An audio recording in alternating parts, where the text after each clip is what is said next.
This afternoon on 8.5-bit, we help the dead, we make the dead, and we wish we were dead.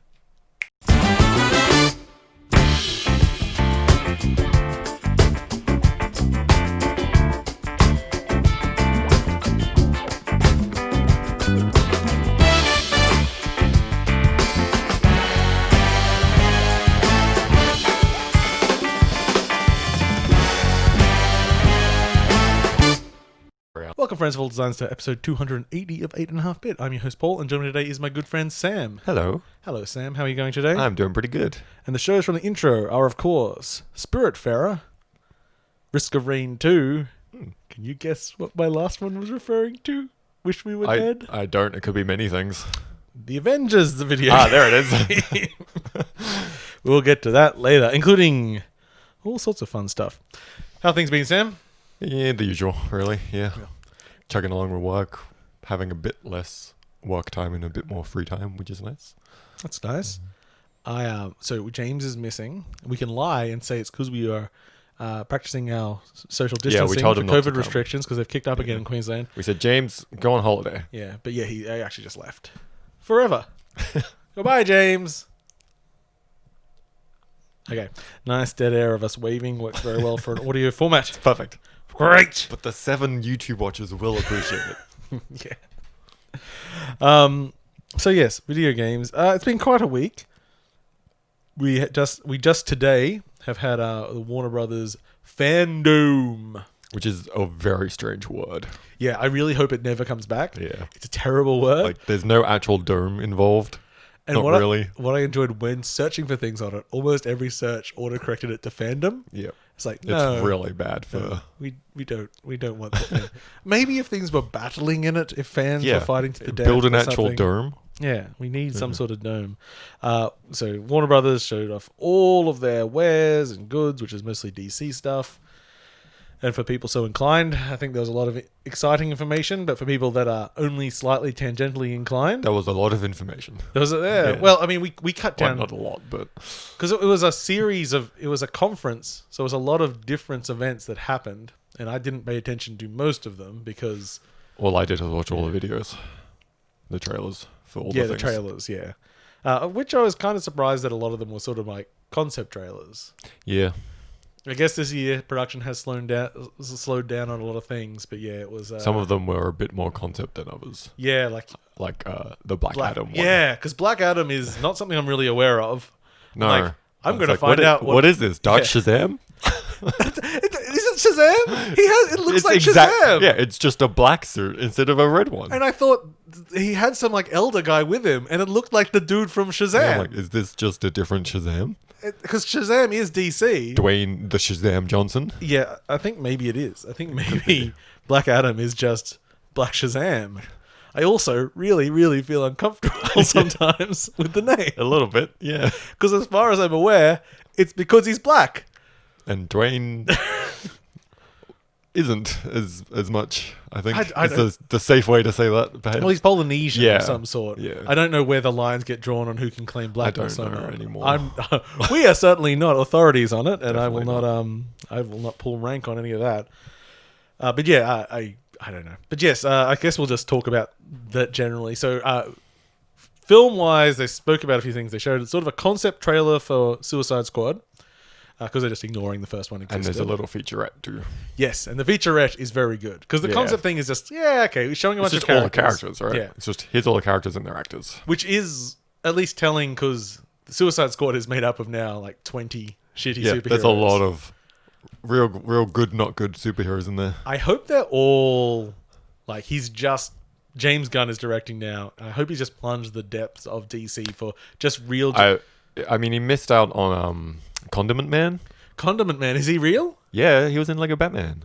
Oh, He's a sweet. real DC supervillain. Well, my favorite is Polka Dot Man. Yeah, my 2 is Polka Dot Man and Weasel. Because Weasel is just a weasel. Yeah. It's just a big weasel. So yeah, the little featurette, whilst not showing anything from the film, it shows them behind the scenes making the film stuff, and certainly shows the tone is, it's still a little bit like, the world is a bit DC gritty, but it's filled with the world's shittiest, villains / heroes. Yeah. And like There's a film that James Gunn wrote and acted in years ago called The Specials. Like Rob Lowe stars in it, Thomas Hayden Church. Like it's a great little film. It's mostly about like the B-lister, like underneath the Avengers, other heroes that can't quite get the merchandising rights, and it's their home domestic life. Yeah, I'm gonna have to go and watch that. And they're all really shitty superheroes. And this is just kind of that. That with more budget. Yeah, people with like the costumes look terrible. They do. Yeah, but it's great. in a very fun way. They look realistically terrible. Yeah. Like they've made them themselves terrible. Like Nathan Fillion's character basically looked like he's the... Is it in Super where he plays like that Jesus superhero? Yeah, I think so. Yeah. Basically Yeah. that kind of like trashy golden boy thing. Yeah. Like, yep. If anyone can turn that franchise into something actually fun, it's that. And then I suppose continuing Suicide Squad, we finally got to see Rocksteady's new game, which is Suicide Squad Kills the Justice League. Yeah. And unfortunately, it was just an animatic trailer. Didn't really tell us much about what the game is going No. to be. It ended saying 2022, which is partly why it was only a CGI trailer. That said, what we can tell from it is that it will be them fighting the Justice League. It is a Got that from the name. It is a 4-player co-op game. It can be played single player, but it's designed around co-op. And it's very bright and reminded me a little bit of like Sunset Overdrive. Yeah, that's the feeling I got from it too. Yeah, It's sort of. very colourful and happy and fun and... Zombies running around and a big brainiac thing taking over the city. What I did think was interesting is that... So there were 2 games announced. We'll get on to the other one later, which is Gotham Knights. And Gotham Knights, which is all gritty and Batman-y, following is on from the non-canonical. Arkham stuff. It's non-canonical, but it's... But Suicide Squad Kills the Justice League is. Oh. It's canonical with the Arkham games. Okay. And I'm like, why? That's a weird choice. It's like, I'd be fine with neither of them. Yeah. Or Arkham Knights looks like it could fit in the Arkham... I mean, Gotham Knights could fit in the Arkham I feel series like fine. Gotham Knights doesn't in case they want to do more Batman. Yeah. Unless he's not really dead. Look, so But the other one, Gotham Knights, which starts with Batman's dead, so you are Batgirl and Robin and Nightwing. Nightwing and Red Hood. Yes, because I'm very versed in I had to look Batman. up who Red Hood was. The other 3 I know. Aren't the other ones just all ex-Robins or whatever? Kind of. Batgirl's a bit different. Well, she's not an ex-Robin. Yeah. 'Cause Nightwing's a she's weird a one. good Nightwing's girl. like the Shadow Link version of Robin, but the good Shadow Link version. I'm suddenly on board. I understand Yeah. everything about this. There's 4 characters, and it's a bit more open worldy, and go in there. So it has the 4 characters, but it's only 2-player. Yeah, that's odd. I don't know if you're swapping between characters Yeah, they to haven't do delved different into that. things, or You just if you pick just your pick builds one and and go they, in. like one character can do all the things. I don't know. There's a few options. They I could figured go if it down, was but- 4-player, it could really fight the Avengers for right? some eyes this Yeah. year, because Avengers has got its own struggles. The minor thing that I appreciate Yeah. with Gotham Knights is the costumes, because they're all like the old school costumes, or at least they're modern versions of the original. They look, ish costumes. from what I recognize as like the animated series style costume. But the fun thing is, Batgirl, Red Hood, Nightwing all have like the big Batman like symbol on the chest, and Robin's just got his R. There's no wings. It's just R. Yeah, that's all he needs. He's just completely off brand. Like, one thing that they said, which look, we all understand. You have to understand Paul here, and for those that don't remember Paul, that's me.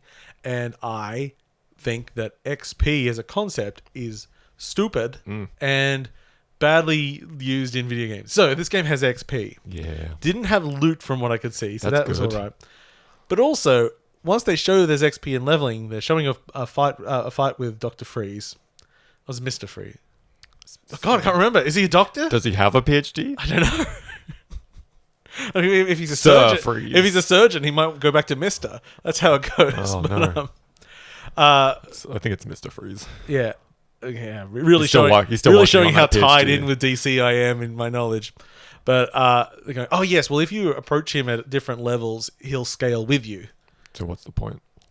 Yeah. So and they were also sort of like the world will scale around you as well. So if the world scales and the enemies scale, why is there XP? So is the point of the XP literally just to get new stuff, like in the Arkham games? I think so. I think you get a Because more that's why it complex exists character. there. Because they said that also, like if you fight, especially a boss at a higher level, they will have more abilities and everything for you to right. counter. So I guess it just means that the game then has a natural progression of complexity no matter which way you go.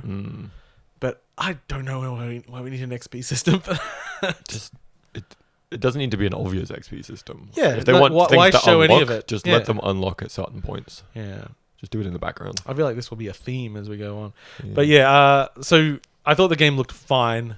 It seemed like something that felt a relatively known quantity. Yeah. Yeah. Like I kind of know what it's going to be without knowing what it's going to be anyway. Yeah, Suicide Squad, And I'm I'll not happily sure. play it. Some people said that it's actually a shooter, and then they said, actually, we don't know that. So, Oh. but Suicide Squad had yeah. that thing where, like, because it was an animatic, they showed off like all this nice fluid combat and fighting in the animatic, and you just know it's not going to play like that because you can't. No, but things like the way that the zombies jumped around the city and everything, which was again Sunset Overdrive reminded me of. That's something that I feel like could be respected in the game. Yeah. And so there's verticality. I mean, the game's Yeah, always you been can quite give a vertical anyway. little bits, but yeah, I think we Yeah, definitely you need to just- see gameplay. Yes, I would have even just liked a screenshot to see the perspective and see, okay, how we experiencing this? Are we kept together as a team? Do we go and explore? Can we split off and Yeah, explore split. separately? Yeah. I feel like, and I keep dropping little digs at it. I feel like we're if someone could come in with a good superhero game where you play different characters and you could actually leverage that for some actual reason, it would be very popular right now. Yeah. Um, I think the bar is currently low. It's extremely low at the moment. And, Deep Rock Galactic's just not the same thing. No. But yes, what else did they just... they showed a new trailer for Wonder Woman. Yeah. I hope it's good, Yeah. because I thought the first one was good, but I also think Gal Gadot can't act, but she was playing someone that was a total fish out of water, so that was appropriate. Yeah. When she's been around for a long time, Yeah, now it's like established in the world. Yeah. Understands the world. maybe just He's everyone else teaching- acts well he's enough to teaching cover someone- her. Yeah. Like she's now the person who yeah. knows things. She's the expert that has And- to... the person with her is now the person that doesn't know things. Yeah. So Had good energy. I enjoyed the trailer. yeah, I mean, like, it still just feels like a blockbuster I enjoyed film. the first one just because like it was kind of dumb action. Yeah, it's a And totally that's what solid film. That's what I want from Yeah. a film like that. And the second one looks to be more of the same. And I think there was a comment that we made back when the first one came out that it was a film that, whilst obviously some pretty sexy characters doing some sexy fighting, it was lacking in what we define as the male gaze. Yeah. It was just a little bit different, and it was shifted then enough in the way it was shot that it did feel quite fresh in the way it presented itself. I'm like, because I can never okay, except for Michael Bay, where you can go like, yes, he's just focusing on that woman's labia through her pants. The male gaze is often hard to define, but that's one of those things. Absent it, you're like, oh, I actually do feel a difference in how this is being done. Yeah. Yeah. So that was interesting. And then did they show anything else? Oh, Batman. Batman. Yeah, new Batman. Robert Pattinson, who I'm a big fan of, but not really showing off a lot in the trailer. No, there's a few things in there that I think I like. Yeah. The new Batmobile looks grand. There's some very good casting It's quite overall. nice. Good casting. Yeah. And I saw in the comments that someone pointed out that this is technically the first Batman where he takes off the mask and still has his eyeshadow, Ooh. which is nice. It doesn't just magically disappear when he takes off the mask. I assumed he just had some very Yeah. heavy like makeup removers on the inside, so as you pulled it off, it just wipes it off. Yeah. Just high-tech gadgetry. But Yeah, I especially ever since Cosmopolis, which weirdly I watched again this week. I'm like, yeah, Robert Pattinson could really play a psychopathic billionaire brilliantly. I don't know if it's going to be quite the same energy in this. But yeah, I think it'll be interesting. I think it'll be I don't know. fine, but it doesn't have a unique voice at the moment. No. It's more DC dark gritty. Look, we've taken a classic character, we've made them more realistic. Okay, because it's Riddler this time. Yeah. It's like Creepy Riddler. Yeah, it's creepy Riddler. It's okay. I mean, Joker, for all its flaws, had a pretty unique vision of what it wanted to do. This just seems like, yeah, it's kind of the same. Yeah. It'll be a good thing of the same, and that's what a lot of people want sometimes, but I'm not going to get excited for it. Pretty much. Yeah. Maybe if I hear some stories about Pattinson going crazy on set or something. That's all we need. Yeah. We need one of those move the light moments like Christian Bale. Crashes the new Batmobile into the food trays or something. There was some injury, wasn't there, at some point? On the Batman set? Yeah, I thought it got Probably. closed down for a while. Yeah. Robertson. It seems like the kind of movie that would have it. Yeah, why not? For sure. Realistic film, realistic injuries. Yeah. Okay. I think we're done with Warner Brothers. Yeah, I think so. Okay, so let's shift gears entirely to Spiritfarer. Yeah. Let's get this there. This is the rest Let's of the get to show. it. This is it. This is the next 2.5 hours. Nintendo last week had Indie Direct. And we'll get back onto that later. But part of that, they said Spiritfarer is coming to Switch, which we kind of knew but hadn't been announced, I don't believe. And it's out today. Yeah. And Spiritfarer, I played the demo twice on PC. It was coming out to everything, but there was no date. So it was a sudden drop, and it dropped on everything that day. Now, Sam, you made a mistake that Paul made, which wasn't really a mistake, but it kind of was a mistake. It was the choice. Yeah. It was a personal choice. In my case, it was a mistake, but a choice I'd still make. Yeah. Yeah. Where it's on Game Pass. We both bought it on Switch. Yeah. We both I have Game paid Pass. full price for it on Switch, and I have no regrets. Because it is a little bit more expensive than I thought it was going to be. I thought Yeah, it would be it was- close to the 30 mark, but it it was was the 40 40, mark. yeah. In Australian dollars, that is. Which it makes it $30 in the US. And I'm like, I had forgotten that was coming to Game Pass. I didn't, bought it. but I bought it anyway. But I want yeah. it. I just want it. My longer form stuff I play on the Switch. Yeah. It's just easier for me in my lifestyle, and and I'm glad I did, because I thought it would be, like a 6-hour experience. It is a far deeper game than I thought it would be. It's fucking huge. There's so much to it. It also made me, because that's originally when I saw the 40. I'm like, oh, that's a bit. Yeah. It's a big massive. fucking game. Compared, because the beta in air quotes, Yeah. or the demo effectively wasn't that long ago that they did that, Yeah. So the general gist. and there wasn't much in that. Yeah. Well, I mean, I guess I first It saw was just all the mechanics. Yeah. I first saw the demo at PAX last year. Yeah. So the basic concept is that you are the new Spiritfarer, basically Charon. The ferryman. Do you say Charon? Do you say Charon or Charon? I say Charon. Yeah, the ferryman. Basically, he's retired and you're the new one. And you're a lady with a hat, a star hat, and you've got a cat. And the cat also becomes the Spiritfarer in a very cute animation. Yeah. I like how it gets all the things you get. Yes. And your job is then to go and collect spirits and help them move on to the afterlife. You've got a boat, and that boat becomes basically a small town management thing. You build decks and make accommodations for people to come in. You've got resources there. And with the demo, it had you sort of getting a spirit, doing like a couple of tasks for it, and then like off to the afterlife with you, which made me think it was going to be like a 30-minute loop. Yeah. It's really not. It's not a 30-minute fucking loop. I haven't got rid of any spirits No. yet. One of them's gone missing, and there's 3 I've met that I haven't recruited yet. Yeah, I'm just going to bonkers. hopefully recruit one of the ones I hadn't recruited. Yeah. But yeah, so it's a really big game, and you spend all your time most of your time on the boat, and on the boat you have all sorts of systems. You can plant stuff in little fields that you've got there. You can go fishing. If you go through a storm, you can play a game and get hit by lightning. If you go through a jellyfish area, you can collect jellyfish. You can navigate to go collect shipwrecked cargo. And all this stuff that just means while you're traveling around the world, you got stuff to do. Yeah. Oh, you can also cook. Yeah. And you have to feed everyone, and there's all this management. But don't let that overwhelm you, because there is no timer on any of this stuff. You can do this as chill as you want. Like if you were a min-max person, I'm sure you could like organize everything to get through, and we go through Not here. sleep at night so you can get shit done. Yeah. Yeah. Or you can just take your time Just and chill. there's so many options at any moment. It's such a laid back game. Yeah. It really is. It really, and like there is literally no like punch button.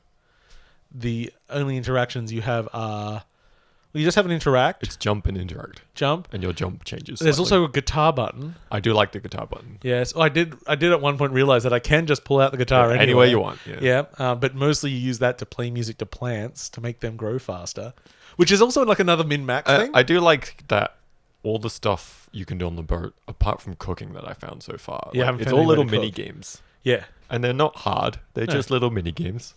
It's like like processing wood into lumber or a little loom. Just moving the saw up and down to follow a guideline. Which is the most complex. The loom is holding really. A and releasing A at the right time. Yeah. The plant guitar is just Guitar Hero in the most simplified fashion. It just gives you so many options. Yeah. There's just stuff everywhere, and you take your time with it and do what you want. And sort of what I was sort of hinting at when I said before, about like scaling things with you and directing the player.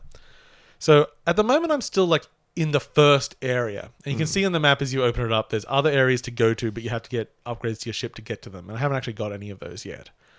But that's when I started being aware that this game actually has a very loose Metroidvania design to it as well. It's gating content. It has a lot of gates everywhere, but it has a lot of different paths through your upgrade systems, through people you meet, through like there's lots of gates through storytelling, and you can be doing a bunch of threads at once. So you can focus on one if you want, but you can also just meander around and go and meet people, and someone will mention something. Hey, I've been there before. We'll go back there, and so you can.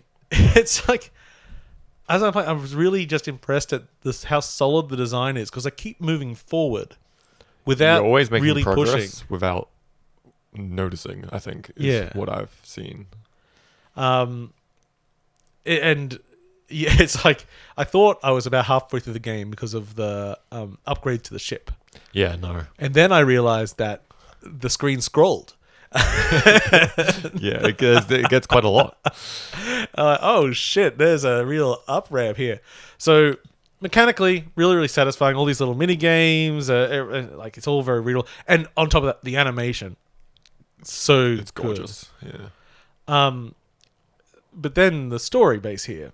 So you are helping spirits on to the afterlife, and you meet these spirits out in the world, and everyone's just a little hooded character. They're all like little journey people. Yeah.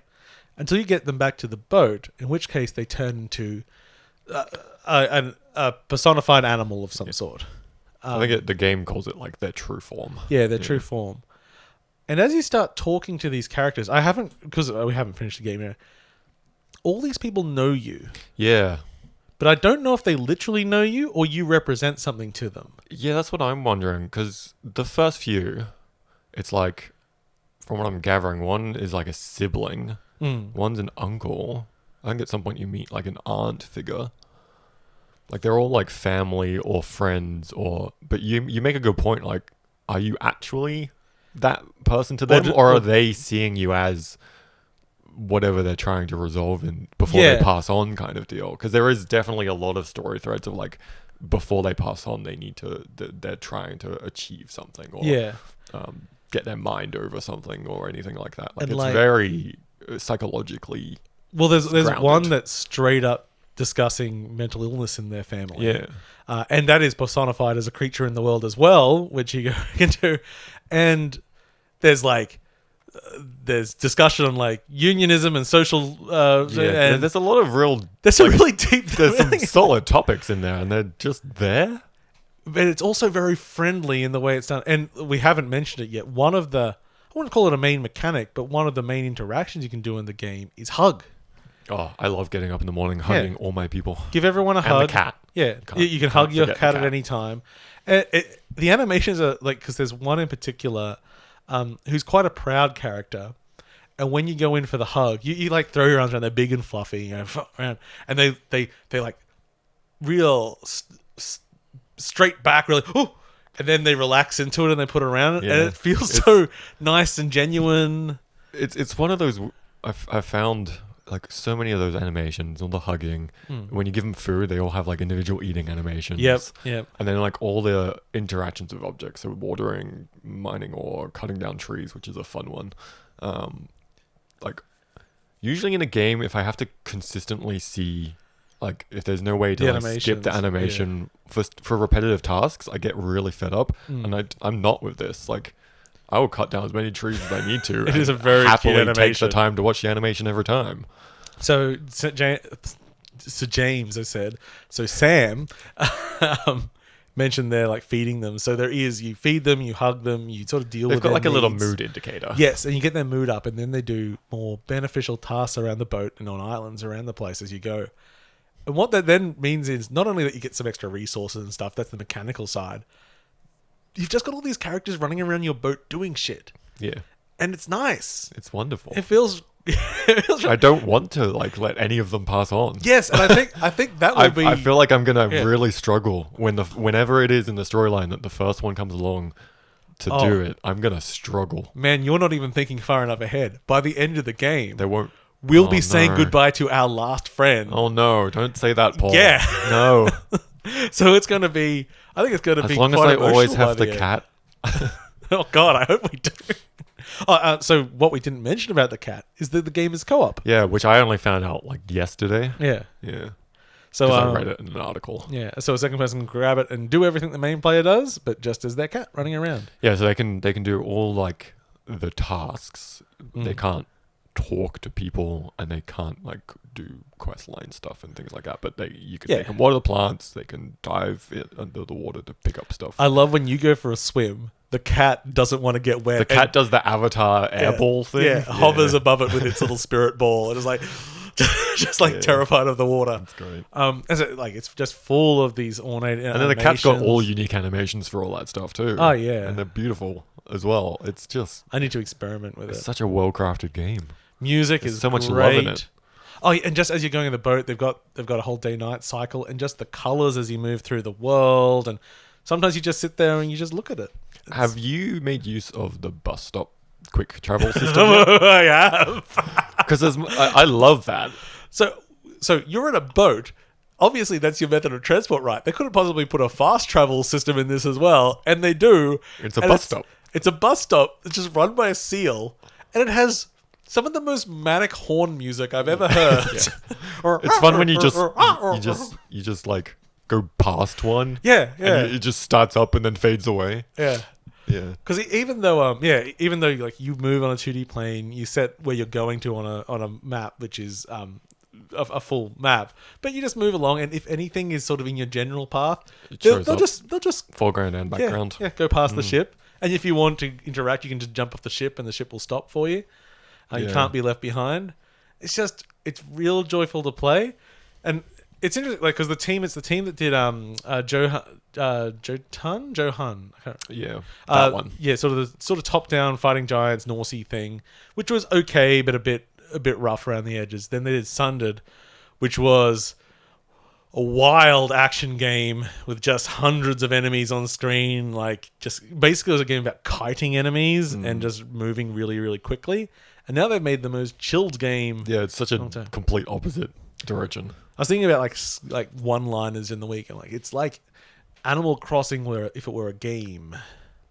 You're not wrong. Yeah, and this is from someone that is really loving Animal Crossing. Yeah. But it's like, yeah, it's kind of, especially like... It's Animal Crossing with like some hard lines of story. And yeah. Like it doesn't have any of the random stuff, but it's... Like there's a start and a finish. Definitely. And the relationships are more defined. Yeah. But you get the same sort of feeling with the relationships, which is I'm starting to get to know this person and share something. Man, the fucking frog just keeps wanting different food. Yeah.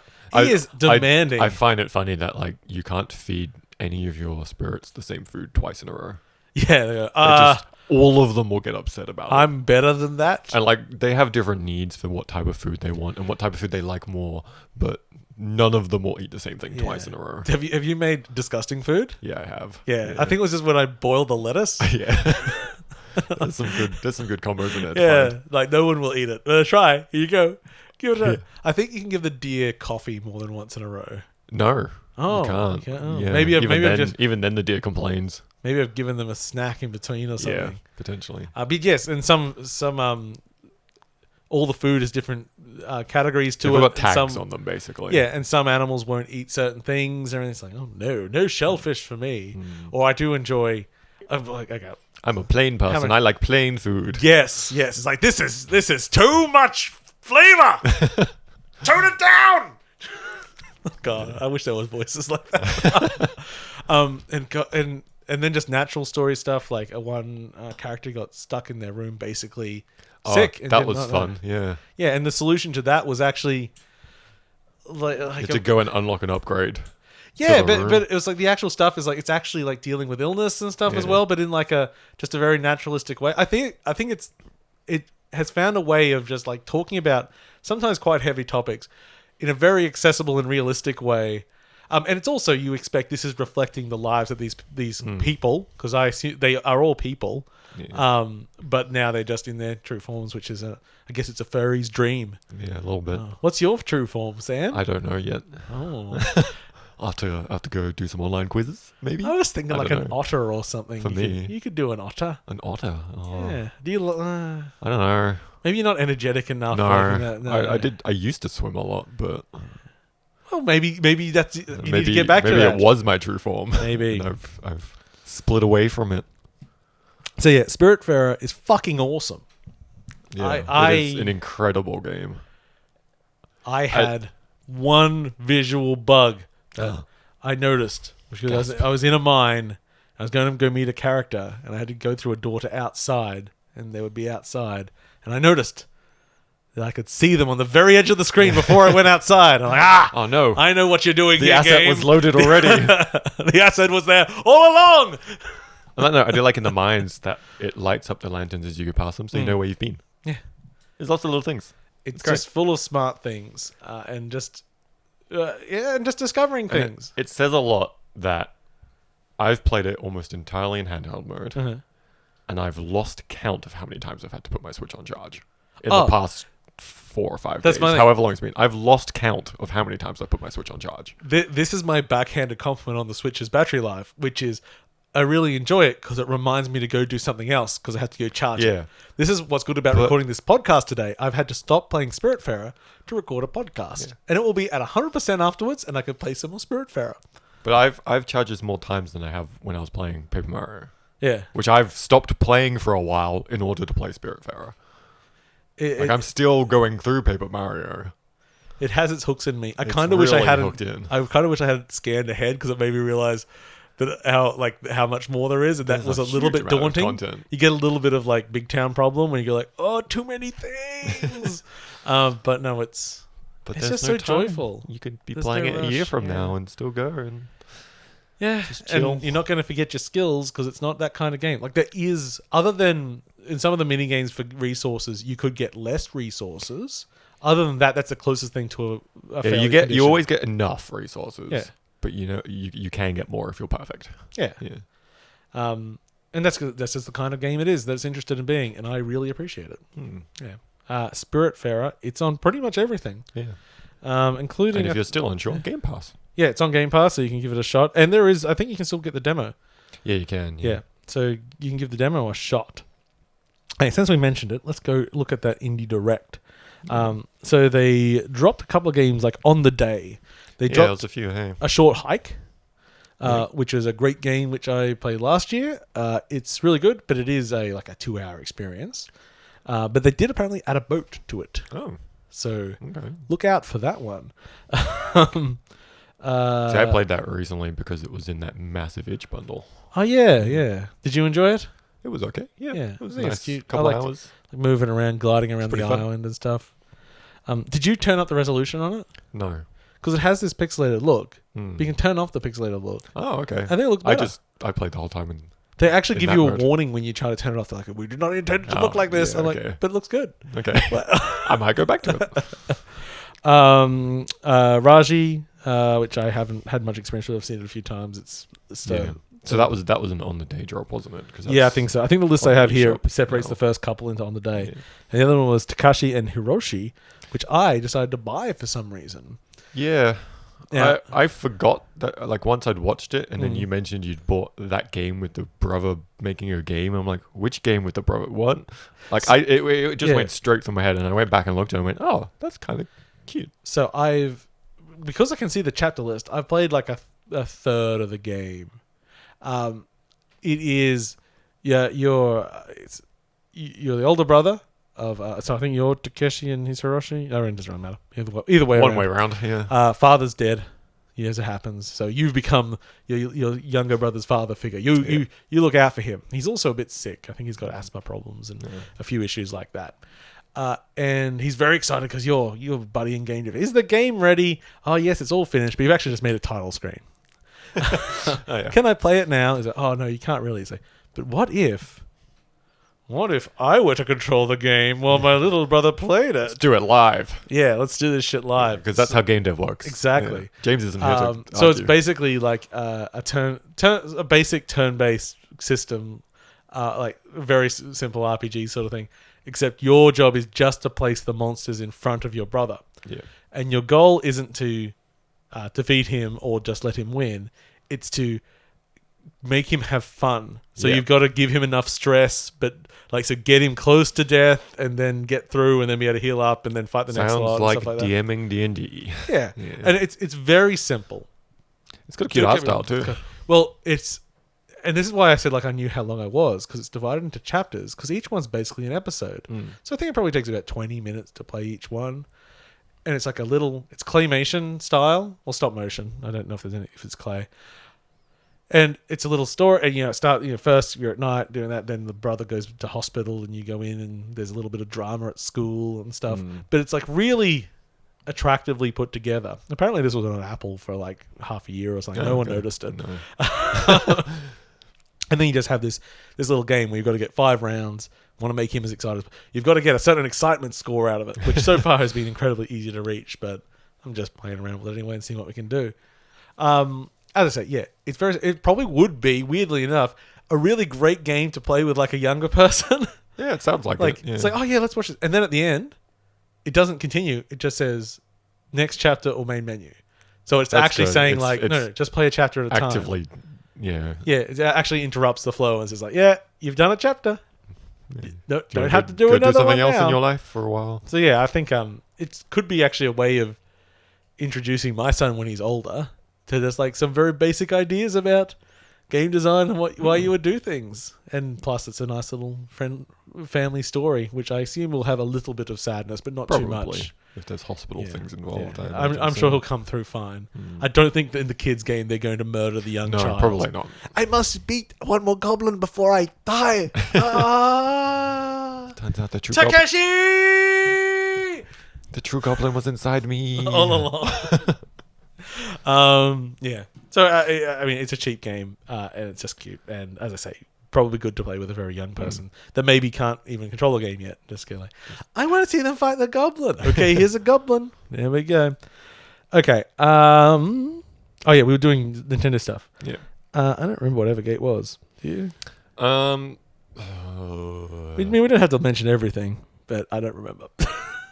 all I remember off the top of my head is that it leaned towards art style wise stuff like Ori and Hollow Knight.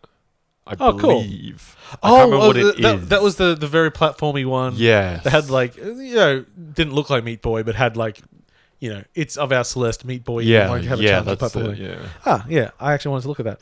Actually, I'm going to skip a few things. Subnautica is coming to Switch. Torchlight. Oh, Hypnospace Outlaw's coming. Yep. Which, if you've never played, would be cool. I watched a speedrun of that yesterday. I'm going to skip my favorite game so we can talk about it more. They had this game. If they you remember how angry James got at that whole Wholesome Direct? Yeah. Well, imagine if they included the game Bear and Breakfast. Right. Well, you're a bear that runs a bed and breakfast. Oh, he'd be seething. Oh, it'd be so good. And then actually that was one of note. Grindstone is coming to Switch.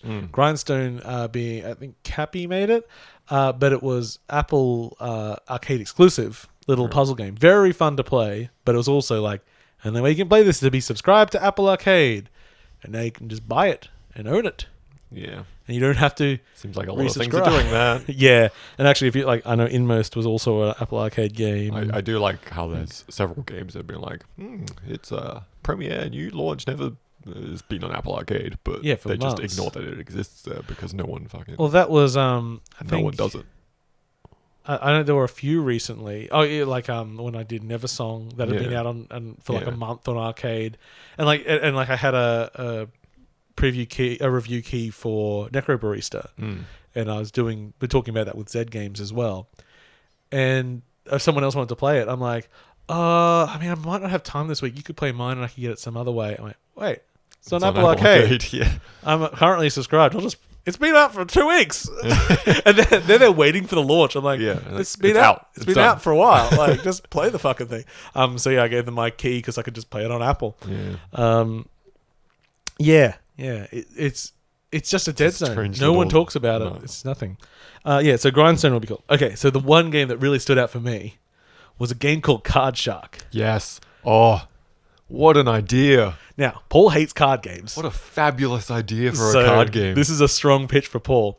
It's made by the creators of Reigns, which was that sort of... it was almost like taking the Tinder concept, but into running a kingdom. yeah. Swipe left for one thing, swipe right for another. Yeah, thing. Choose exactly. your own adventure. Getting a million messages come through my watch. Yeah, so it is based in 18th century France, Something like that. Yeah. something around that. And you are a card player. And it is sort of narrative with a really beautiful art style, very well animated. Playing these poker games or card games. And some of them, the game is about cheating. Yeah, you got to cheat without getting caught. Yeah, so it's partly working against the other like little mini games to do things, and there's also like apparently some sort of like actual teaching of like some sort of basic card trick stuff. It from what they were saying, it's not just game mechanics to cheat. It's actively showing you how the sleight of hand and stuff like that works in order to cheat, which is really amazing. And I love that. At the end, the developer, who might have had the funniest spot I've seen a developer do in ages, he's French. I think it was French, and he's just like, it's talking very simply about it, like he's just playing with cards. And, we'll teach you the magic of cards. And he goes, and he sort of to fan them out of the table, but he's awful with cards. Like I am. He just sort of like plonks all the cards on the table. Doing that thing is very difficult. Yeah, but with the straightest face to the camera. I'm like, you sir are very funny. That's the first take, and he's just like, we're done. It's like, nailed it. I'm out. So yeah, I think that comes next year. It's a really interesting idea. Yeah, I was like, I've not played a game like this. It might, because I've in the past I've delved a lot into card tricks and sleight of hand, and like I think I can still like trick shuffle a little bit. I used to be able to trick riffle shuffle, which was insane. Yeah, but the idea of like taking all those things and making them the mechanic of the game in a way that you're actively using them is really cool. And if you fuck up, the other guy might pull out a pistol and shoot you in the face. Yeah, it is just high stakes. Some serious stakes going on. Yeah, yeah. I thought that was really really cool. It was unique. Okay, let's move on to something less cool.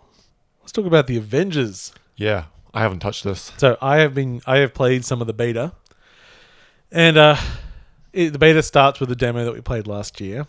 But it's a little bit different. There's a few changes to it, mainly just a little bit of extra cutscenes in there. And then it goes into the next mission is you with Ms. Marvel, and she's all stretchy and big. She's the female Dulcine, and and Hulk is the other one. And you switch between those two. And as I'm playing this game, I'm feeling like, I've got to get through this mission because the next mission's the first multiplayer mission, and I want to try the multiplayer so I can be fair to this game. How much more do I have to play this game? Just keep fucking. Which is a bad sign. It's like, wait, I've been playing this game for 20 minutes and I fucking hate it. It's just no fun. Yeah. And there's a few, I think, key things to why. And some of them are repairable. It'll be interesting to see over time. So, one of them is just straight up ignoring all the characters and all that. Camera control. You can never really get a sense of what's happening in the world around you. Right. You're always manually moving the camera around, but it's a little bit narrow focused, and you're a little bit close to the camera. It's all like directly in front of you. So it's really just who you're particularly engaging with. Yeah. But also because of this perspective, you don't even really know the range of your attacks. So often you'll punch with Hulk and like, I actually was a bit further away than I thought I was. Oh shit, because a bit hard to tell. That thing that Hulk does all the time. Yeah, and the enemies are boring. Like people have gone that, but I don't think that's necessarily a major problem. They are easy to tell. Like there's different colors for different strengths, and like they've got guns, or you can see that stuff. Except if you're not specifically looking at a character, well, even if you are, you don't. The silhouettes are nothing. And there's no really differentiation from the background. So it all just becomes like a visual mess that's going on, especially with all particle effects popping off and everything. It's like, I don't really know what's... And then also, like especially with the Hulk, they don't really want you like having like pain animations because you're a tough superhero. Yeah. So sometimes you just die. You're like, oh, good. What? Oh, your health's gone down. Oh, that laser that was shooting me. That laser actually hurts a lot. Oh. But I didn't know except for the fact that I was dead. So, mental note: avoid big lasers. The other lasers are fine, but that big laser, keep that. So yeah, just readability in combat is a big problem, which makes it not feel like you never feel like you're on top of anything. Yeah. Because there's some discussion about like power dynamics. Like people want to be tough, and you want to feel powerful. You want to feel like you're the superhero. But also, it's a video game, so you can't just like one hit everyone. And we do understand that in most video games, but there's a balance. Like Spider-Man has to hit people a few times. Yeah. And if he were really going from his strength, he probably wouldn't have to hit them a few times. But they still managed to balance it where you feel like a badass. You don't really feel... the same feel... with the Arkham games too. Like, you felt like Batman, less because it was taking time to take down enemies and more because you were fluidly fighting like 10 people at once. I feel like that's what makes it feel powerful. A bit of the Batman auto lock-on stuff, like Hand of Fate then followed and stuff like that, would make this game feel smoother in its combat. Because at the moment, like when I'm saying I hate it, I just mean I'm not enjoying myself with it. As a video game that's been made, it's like a B grade beat 'em up and it plays. Yeah. Its production values are A grade, but its production design, as I was saying, it's also like it's not spectacular. It's just some stuff, and then like you get upgrades. But the upgrades are all non-cosmetic because they also have all costumes, and they can't break up what the costumes are because they're all licensed. Yeah. You got to be all that. So the first upgrade you get is for Hulk. It's just like, what did I get? Some new hands? What? That's not how the Hulk works. Yeah, like you replace his hands, his rib cage, and like all that's like the bits of his physical. This makes no sense. What the fuck is going on? There's just a button that says Equip Best, and I pushed the Equip Best button and moved on. Thank you very much. I love that button. Yeah, and then I couldn't really get into a multiplayer game for the thing. I didn't want to play another one single player because I was not enjoying myself. There's a huge list of characters that have been data mined out of it. It sounds like they've got a long leg, and all theirs is free, except for Spider-Man, which is only on PlayStation. Yeah, it's free. It's free. It's free. Yeah, it's just for one group. And I'm just like, yeah, I understand. There's going to be a lot of fan service, and like especially there'll be a huge thread of people that don't care and they just want to bang around some Marvel characters, and they'll be fine. But beyond just like the kid fanboy sort of stuff, it just doesn't feel like a game I want to play. Yeah. It's so weird. It's like I want to know more about that Suicide Squad game. Yeah, and I think definitely. the Suicide Squad is fucking stupid. Yeah. I think Harley Quinn is one of the least interesting characters ever put in fiction. I've been told she becomes interesting if you really pay attention, but I haven't paid enough attention to get to that. I don't know. Like, it's sort of like battered wife syndrome. Don't say that. She's a feminist icon now. It's like, now, but she wasn't, right? She was just like abused. Yeah, pretty much. Yeah. Her entire origin story is the Joker abuses her because she was the Joker psychologist. Yeah. It's And like, then she goes insane. yeah, it's not the most empowering character. Yeah, it's really not. It's very Stockholm syndrome. Yeah, but they've retconned that. Now she's strong Now and she's a independent. power woman. Yeah. She owns a bat and some hot pants. Oh well, I mean, I don't read them. I'm often told I don't understand DC. Well, I don't really understand any of the mainstream superheroes other than what they are. I don't. I like the weird spin-offs, the what ifs. I do like weird spin-off stuff. Yeah. Give me my Red Suns or. I've been meaning to pick up, and this is going to sound very male gaze of me, the graphic novels. That's the Harley Quinn and Poison Ivy stuff. Oh yeah. Mostly because they've been written and drawn by the guy who did Sunstone. What's Sunstone? Sunstone's the BDSM graphic novel. It's like really beautiful. I should lend it to you if you haven't heard of it. Sounds like the sort of thing beautiful. Paul will be It's really into. beautifully written, but his art style is very unique. And then I found out he's done this DC stuff. Speaking of Looks pretty cool. BDSM, there was a Wonder Woman movie, but it was about the people that created Wonder Woman. Yes, there is, and it's quite good. Yeah, I saw the trailer for it because I think I was looking at an actor and it was on there. Thinking, like, what is this? It was marketed, trailered, and came out around the same time period as the actual Wonder Woman movie. Oh. So I think a lot of people got very confused. It just got yeah. Because it's called like it's something in the Wonder it's got Woman. Wonder Woman in the title. Yeah. Something in the Wonder Woman. Yeah. But yeah, it's the original creator. It's always one of those things where I go like, oh, I'm interested, but I Because also need to research its accuracy whilst I watch it. From what I know, they did a fair like any biopic. It's been. I mean, yeah, I have major problems with biopics but generally. They've done like fairly decently Yeah. accurate. I'd be interested in Because the whole premise is like he created a Wonder Woman as an outlet because he was in a polyamorous BDSM relationship in the 50s or 40s or whatever it was. All been there. When, like, that was just a big no. Unlike now, where it's very permissible. Yeah. Yeah, no one cares these days, right? Hello. Back to games. Back to video games. Okay, so that's enough Avengers, unless you had any questions. I think the only thing I'd say is there's two reasons I haven't picked it up. Yeah. One is because I'm still in ADSL land, and some of these games I just don't feel like trying to download and install in the time period I have. I noticed, Flight Sim's the other one. I was about to say, I noticed Flight Sim's not on your list here. It's 100% not going to be until I get NBN. I do not have the time to wait for that. I'll have NBN by the time it gets halfway.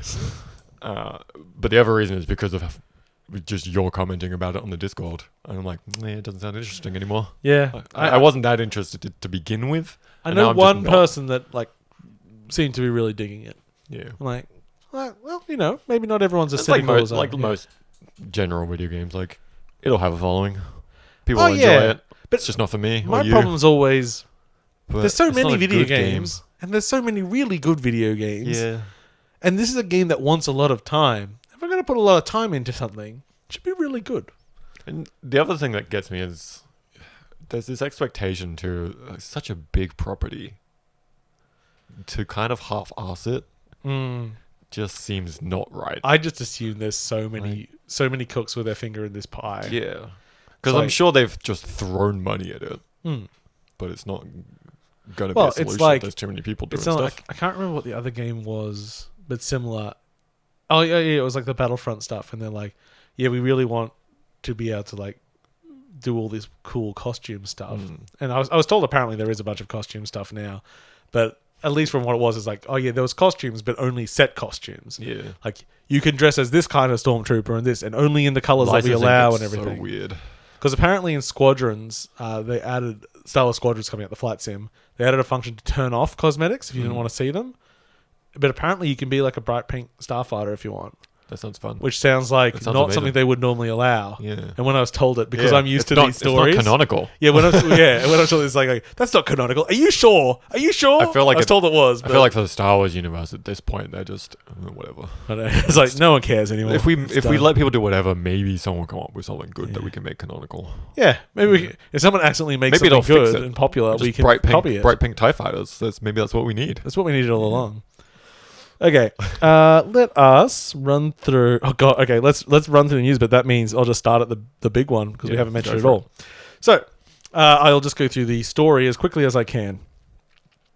Epic released a update to Fortnite on iOS and Android, which added an extra payment option. So when you went to go buy V-Bucks, it would say buy, I don't know, 1,000 V-Bucks or whatever for $10, or you can use this payment system and pay $8 instead. Yeah. And that system was their payment system that didn't go through Apple Pay or Google Pay. And unsurprisingly, being against all terms and services that they have agreed to with Apple and Google, the game was removed from those services. But Epic was not surprised by this. Almost immediately. Almost as if it was bait that had been put out for someone to grab intentionally. They immediately released a pre-prepared lawsuit. And a PR campaign. Their PR campaign involving a video which was parodying the 1984 advert that Apple made back for the Super Bowl back in the day, which had IBM as Big Brother, but now Apple is Big Brother. And instead of a hammer being thrown, it's like a unicorn it's the Fortnite pickaxe or whatever. thing. Yeah. It goes down with Apple. And what an amazing turn of events this is. This isn't the end of the story. Before we get into our thoughts on it, It's still going. a couple of days later, or maybe just hours later, it was hard to tell. It felt like fucking forever. Apple said, okay, we're also going to remove all your dev licenses, Epic, which also affects Unreal Engine, which would mean, and they said for iOS and Mac, which would mean that any further development Unreal on those platforms couldn't be done by them. And that wouldn't just be games, that would also be film production and things like this. So then Epic put out an injunction to try and stop them from doing those, and that until the first case has been heard. Then Apple came out and said, like, you know what, we just won't do this at all if you just fucking change out if Fortnite this is back. on you, just like, change you it did back this shit. It'll be fine. So, what a wild world we live It's just in. a big showdown of like who's gonna fall over first. Like, and I do like pointing. So there's one of the common cynical responses to this is, why do we care about billionaire companies fighting each other? And just to put that in context, you are as close to Epic as Epic is to Apple. yeah, Epic's the small underdog in this situation. Now, Epic is fucking massive. Yeah. But you don't understand how They massive are the people they're going for here are. So they've picked a fight with the bull terrier. Like, yeah. You don't need to fight for Epic, but it's still not just like you should maybe be wary of. Yeah, there is still a scale Apple difference fighting in here. back. Yes, they can come down and crush a major part of their business. So the latest development on this, I don't know if you've seen, is the update to Fortnite. Oh, what's the update to Fortnite? They've launched a whole event, and there's a new skin, and it's an evil Apple man. It's a. I think I saw the picture, but I didn't open the link yet. Yeah, it's an evil apple-headed man in so a good. suit. Oh god! They've got a whole event in Fortnite. It's a Save Fortnite event or something like that. The V-Bucks are on sale because of it. Like you can.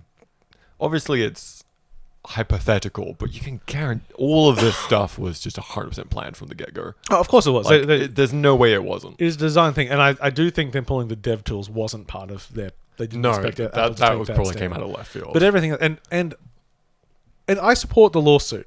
I don't know which way it will go, but this is a lawsuit that's basically challenging the 30% and the and their ability to control the platform. Yeah. Now, I'm not necessarily against them having control of the platform because that's what their platform is. But this is how these things get tested and worked out. We have to someone has to test the wall. Yeah, someone actually has to do this shit to work out. And Tim Sweeney has been consistent over the years. He hates walled gardens. When Microsoft was releasing a store, he was writing public letters like, "This is going to be the end of computers if they get a Microsoft store in Windows." And it's like, calm down, man, calm down. It's not going to be quite that bad. But yeah, and at the moment there's a whole bunch of antitrust stuff happening in EU. There's other stuff happening in the US as well. Other people have sort of jumped in support.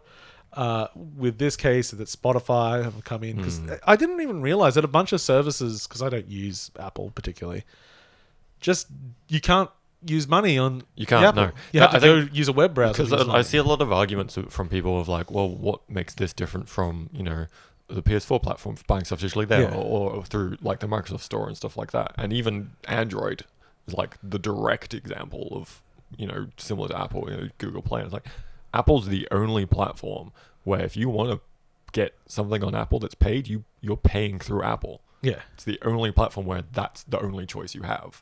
Every other platform there's options, and that's what makes the difference, I think. Yeah, I think it's because I actually don't really understand the Google suit. I haven't read the file. The stuff that's come up recently, and the one with Epic against them. Because yeah. you can sideload and there are other stores there's on other Apple. options. Yeah. It's like if you want to make your own Google store, you can. Yeah, Google doesn't care if you have a different payment processor. Yeah, so I think that one's a bit hard. But yeah, so the interesting one is Apple. Overall, like, I think the suit there is probably just because it's similar in that the default core platform is still like yes. While you can it's put not on immediately optional. Yeah, while you can add another store, it's not particularly obvious that. Yeah, and I think eventually consoles will. Well, I don't think consoles are going to exist after 10 years. There'll be things we subscribe to. Yeah. But I don't think they're impossible to come up against in this sort of idea, because I don't know where it will go.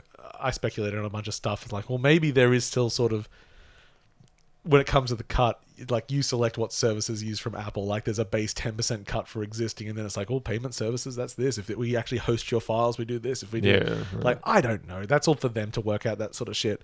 But Epic isn't looking for a deal for them. They're looking to fight the system. They want to have across the board changes to the system and consistent. Because at the moment there are exceptions in the system. As soon as that exists, it's like everyone's like, well, why not me? Why do you only have to pay 15%? They've basically gone, we make so much money now off of Fortnite amongst everything else. Why should we be paying Apple for stuff? Let's put our hand up and change this for everyone. You know what would make Epic just much better in this fight? So a lot of people bring up China, which I tell them, like, What the fuck are you talking about? It's like, they're the biggest shareholder. It's like, no, Tim Sweeney is the biggest shareholder. Yeah. He has the Tencent majority. has 40%. Yeah, which yeah. is not like inconsequential, but it's not a controlling share. Someone's like, oh, but they could have paid him to do it. I'm like, look, you don't have to own 40% of the company to bribe someone. No. And I don't think That's an expensive bribe. Yeah, I don't think you need to bribe Tim Sweeney. He's got all the fucking money in the world right now. But what was the stat I said? Right, it was 400 million in April. Yeah. 1 month just from Fortnite. But What? there's still plenty of stories about actual development culture at Epic not being great. Yeah. It's like, if they were, man, If they were like the guardian golden angel, nothing's wrong with them ever company. If Epic fought for getting everyone paid properly and got its people to unionize, Yeah. and then they had like rev share, like, and it was like a real bastion of that, they could just like go out and go like, we are the golden children, we are here to save you all. That's what they need. But they've still got, they need to be pristine Yeah. as a company. they still got skeletons. So whilst I certainly support the suit happening, and I'm very interested to see what happens. It's like, yeah. Either way it goes, like, I'm not going to be upset, I think. But I think it's a very good thing to be challenging. There's a lot of push on it at the moment. I mean, it's like xCloud, Xbox not being allowed on Apple currently. Yeah. And there's a lot of streaming services that are not going to be allowed on there. And they go, but you allow music streaming services. And what's the difference here? And I'm allowed to remote into my desktop at home and play a game, but I can't use a... It's like, oh, well, we've specifically outlined that that's against the terms of service. You can't stream from a computer you don't super own. specific. It's like, why? Yeah. But then it does get... There's just lots of red tape. And I think it's a red tape on top of red tape just to try and kind of create that ecosystem that they've got. Yeah. And now it's just a big old pile of tape that needs to be retaped. It's a terrible analogy. I'm just thinking about tape just now. Band-Aids. Just loads of Band-Aids. Heaps of Band-Aids. Rip them all off. Start again. Okay. Now, I've got bullshit written against a lot of these notes. Yeah. So the next one up. Control! Oh, yeah. So, Oh, boy. Control announced the Control Ultimate Edition, which is the base game plus the expansions, including the new expansion, the AWE, which I don't know what it actually stands for, but everyone calls it the Alan Wake experience. Oh, I just keep calling it the Ore. Oh, the Ore. Yeah. Well, it's the Alan Wake one. So Okay. Alan's in it. So people excited to play that, and I was like, oh, we get that. But if you buy the Ultimate Edition on console, you will then get upgraded to a special next-gen version on the next-gen consoles. Yay. So it'll have ray tracing Free support, and run a bit upgrades. nicer, which is probably good because it runs like shit on the consoles. Well, okay on the Pro ones. Runs less good. It runs shit on the base models. From what I've seen, shit is pretty accurate. Okay. But if you've just bought the game and the season pass, you don't get that upgrade. Yeah. And you can't get that upgrade. No. The only way you can get that have to upgrade buy the new is to one. buy the entire game again. And when confronted with this, They dug the publisher, a hole, and then they dug more of a hole. and I will still point out, the publisher is the only one that said anything about this. Remedy, I expect, is gagged on the issue. Yeah. Said like, well, we couldn't give it to everyone, so we didn't. That's about as deep as the explanation goes. The other comment I've seen on it is some like really not technically described version of, or we had to make it a bundle thing in order to make it work on the new consoles. Yeah, like I can. So the way that I've actually seen it explained from them is that, so this is a different SKU. This is a different product they're making the Ultimate, and they're changing the code base on this to add this. Now they don't want to go back and make those code changes to the original because they've stopped their development on that. That SKU is untouched. Yeah. Here's a solution for you. Just do it. Add the new one to the people that own the base game. Yeah. Now, Free upgrades all around. Here's the tricky part. What if somebody bought the expansion pack but doesn't technically own the base game? They just borrowed the disc. Oh yeah. Is that you? No. Okay. It just sounded very sneaky. Yeah. so here's my solution. Who fucking cares? Just do it anyway. Just super hot it. Anyone that's Just bought give the game to everyone who has the game. remove the expansion from sale now. Yeah. So that it's like, okay. So no one can do sneakies. So no one can do it. And anyone that has it just gets the upgrade anyway. Oh no, someone borrowed the base disc but bought the expansion. Damn, lucky $20 for them. Yeah. Yeah. Congratulations, you win. You've won the system. It's like when my mate ordered a laptop, but he is a weirdo that didn't trust anything except checks for some reason. What? Exactly. This What? was a while ago, but Okay. still way too late in history to do that. It would have been early 2000s. Yeah. But still, what? What? Have you ever owned a check? No. So anyway, he mailed a check, but by the time the check arrived, they stopped manufacturing that laptop. Oh, wow. So he got upgraded to the latest laptop, which actually cost a bit more, but they just upgraded him. Yeah. Yeah, because So- it's not really costing them. Yeah. Now, he got a win out of the system there, but you can't really plan around it. No, yeah.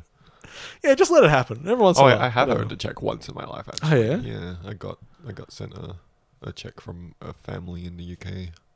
But you never wrote a check. I've never written one. Yeah. I have. Like, I've seen checks. I was asked if I wanted to be paid in one with the US freelancing I'm doing at the moment, Oh, and I nice. said I don't trust any postal system to get a especially check, especially to not get- the US to postal get a system check at the from the moment. US to Australia. Thank you. Please Ugh. send me direct deposit. It's crazy. It's weird how much they still use checks over there. It just blows my mind. And then Yeah. I was asked as an alternative, would I to make it faster to make payments? Would I like to use PayPal? And I'm like, no. No, Do you know how many fees I get charged for PayPal in Australia? Yeah. All of them. Okay, you ready for some more bullshit? Yeah, This always. This is my favorite bullshit. So I don't mention that much, but I do this radio show Z Games, which I'm on normally once a fortnight. But last week I wasn't there, but I did read the news, and there's very certain rules because the show is broadcast nationally, and obviously we can't swear like on this show, but the news has to be like a tight 3 minutes, and you're not allowed, like, you got to do a certain number of stories. So it's like Epic files suit against Apple, and it's like It's all very newsy. it's very formal and very not me, but that's all right. It's a skill set I can work on. But so I went, okay, Epic is very heavy. Maybe not that interesting to the general public, but it's big enough that it probably should take a chunk. Okay, what other story should I cover? This was my second story, which was the Atari VCS has got a release date and price in Australia. And because it's news, I read it straight. Oh. But I was like, if people aren't fucking laughing at this, I have internally. really fucked up. So the new Atari console is coming out. So I'm on the marketing emails for this. Oh, yeah. And I'm too lazy to hit the unsubscribe button. And I'm glad I never have. Why would you? Because it's great. It's me. So in Australia, and like the US prices have actually been around. This is hundreds of dollars more than what it costs in the States. For $700, you a get lot of dollar the dues. Atari VCS, but that model doesn't have a controller. What's the point? For $850 Australian, you can get the model that comes so with much two money. controllers. That's one classic Atari controller and one modern controller. So not like ones you can do multiplayer with or anything. No, it's two controllers. It's just two separate to types of interchange. controllers. And then I got to finish with the Atari comes with 100 classic games and a new version of Missile Command. Yes. And I got Instant buy. which has been on the Switch for a year, Yeah, by the way. right. Who the fuck is going to buy this? I don't know. Like I have mini consoles. I have the mini Who's SNES. the Like, target audience for this? and you know what I actually want? I want the Genesis, Hmm. but I want to get the fucking stupidest thing that was ever made, which was the whole stack, Yes. like the CD The expansion full and everything. stack? Yeah. Yeah, which is just some plastic that you put on the plastic. It does nothing. It's just, and it costs like $100 fucking if you can track it down at all. It's probably more expensive than that now, and I want that. Yeah. And I think this is the dumbest thing I've ever seen in my life. It is so dumb. I think when I got the email with the price on it, I looked and went, what? like, what is it? Why? Why is it worth that much? Like that is how much the new consoles are going to cost. Yeah. Yeah, and like you can use it as a PC.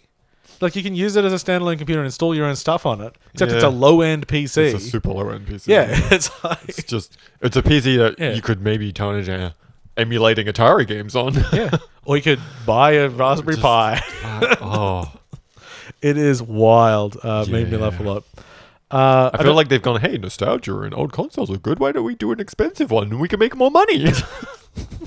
Without understanding if that's people not how it works. If people pay a little bit for this, well, if they paid a lot, it would be even better. Yeah. People bought a lot of apples at 10 cents each, but if we charge $10, I personally think that the half that price completely not a game console Lego SNES is worth the purchase more than that is. Yeah. Well, that Lego because that Lego SNES is amazing. It's kind of wild. I didn't realize that it actually scrolls through level 1 on the TV. It's great. And it's got a little Easter egg on the back of the actual console with the warp pipes and stuff. Oh. And there's been these reviews of it on Lego sites. They're like, oh, I like all this like hidden circuitry on the back. And it's clearly a Mario level with the warp pipes.